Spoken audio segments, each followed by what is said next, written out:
This channel does not promote any violent, harmful, or illegal activities. All content provided by this channel is meant for an educational purpose only. নমস্কার, টিভি9 বাংলায় আরো একবার আপনাকে স্বাগত। আমি দীপ রয়েছে আপনার সঙ্গে। আপনারা জানেন যে হরিয়ানা এবং জম্মু কাশ্মীর দুই রাজ্যে ভোট গণনা একদম শেষ পর্যায়ে প্রায় এসে দাঁড়িয়েছে।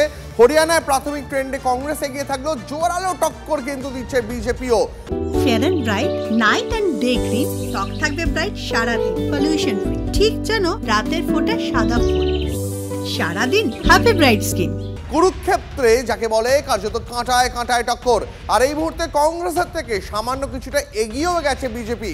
কার্যত T20 চলছে হরিয়ানার গণনায়। আর অন্যদিকে জম্মু কাশ্মীরে সেখানে কিন্তু অনেকটা এগিয়ে রয়েছে কংগ্রেস এনসি জোট, পিছিয়ে রয়েছে বিজেপি। নয়াদিল্লি থেকে আমাদের সহকর্মী জ্যোতির্ময় কর্মকার রয়েছেন। জ্যোতির্ময়, হরিয়ানার এই ট্রেন্ডটা কি প্রত্যাশিতই ছিল? জম্মু কাশ্মীর যেমন অনেকটাই অ্যান্টি এস্টাবলিশমেন্ট ভোট দিয়েছে, কিন্তু হরিয়ানাতে একদম কাঁটে কাটাক্কার চলছে কংগ্রেস এবং বিজেপির মধ্যে এই মুহূর্ত পর্যন্ত। দীপ, দেখো, সকাল 11টার সময় আমরা একটা কথা বলতে পারি যে লোকসভা নির্বাচনের পরে আরো একবার বিধানসভা নির্বাচন হরিয়ানা এবং জম্মু কাশ্মীরেও কিন্তু এক্সিট পোল সম্পূর্ণভাবে ব্যর্থ।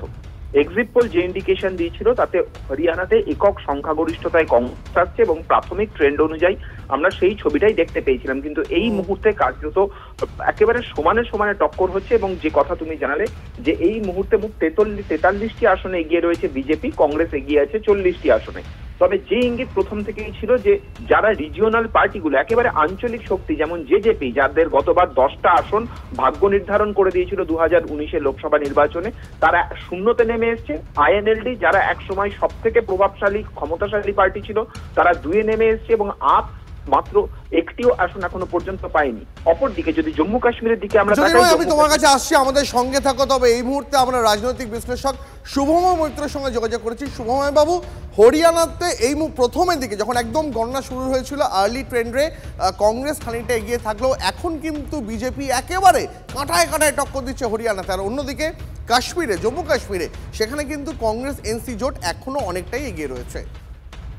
হ্যাঁ, দেখুন, মূল যে বিষয়টা হলো এই সকালবেলার যে ভোট গোনা এবং টেলিভিশন চ্যানেলগুলিতে দেখানো, এই জায়গায় যেটা মুশকিল হয় পোস্টাল ব্যালটের গোনা নিয়ে। এবং আপনি যদি হরিয়ানার দিকে একটু লক্ষ্য রাখেন, হরিয়ানায় বিপুল সংখ্যক মানুষ পোস্টাল ব্যালটে ভোট দেন যারা সেনাবাহিনীর সঙ্গে যুক্ত বা বিভিন্ন সরকারি কাজের সঙ্গে যুক্ত। বিভিন্ন কারণে অগ্নিবীর প্রকল্প থেকে শুরু করে বা এই সমস্ত বিষয়ে তাদের মনের মধ্যে বিজেপির প্রতি সামান্য বিরক্তি আছে। ফলে ঠিক আধ ঘন্টা আগে পোস্টাল ব্যালটটা গোনা শুরু হয়েছে এবং সকালের দিকে হঠাৎ দেখা গেছিল কংগ্রেস এগিয়ে যাচ্ছে। তারপর যে ট্রেন্ডটা এসছে এটাই স্বাভাবিক ট্রেন্ড, কারণ আপনি যদি লোকসভা নির্বাচন দেখেন দুটি দল 5টি আসন পেয়েছিল এবং তারপর থেকে যে আলোচনাটি চলছে যে একটা কাঁটায় কাঁটায় লড়াই হবে সেরকমই হচ্ছে। এবং একই সঙ্গে আপনারা যে আলোচনাটা একটু আগে করছিলেন আর কি, ছোট দলগুলো হারিয়ে যাচ্ছে, তার কারণ হচ্ছে ভারতবর্ষের মানুষ এই বিভিন্ন নির্বাচনের মধ্যে দিয়ে যেটি বুঝতে পেরেছেন সেটা হচ্ছে অনেক সময় যেমন তৃণমূল কংগ্রেস পশ্চিমবঙ্গের ক্ষেত্রে হয়তো কিছু রাজ্যের যে আশা আকাঙ্ক্ষা পূরণে বেশি ভালো কাজ করবে বলে মনে হয়, কিন্তু দেশের যে জাতীয়তাবাদী মানুষ তারা কেন্দ্র রাজ্য সম্পর্কের নিরিখে বড় দলগুলির দিকেই যে নির্বাচনে ভোট দেবেন এরকম একটা প্রবণতা লক্ষ্য করা যাচ্ছে। যেটা দেখতে পাবেন কাশ্মীরের ক্ষেত্রেও কংগ্রেস কিন্তু তার জোট অনেকটা এগিয়ে আছে।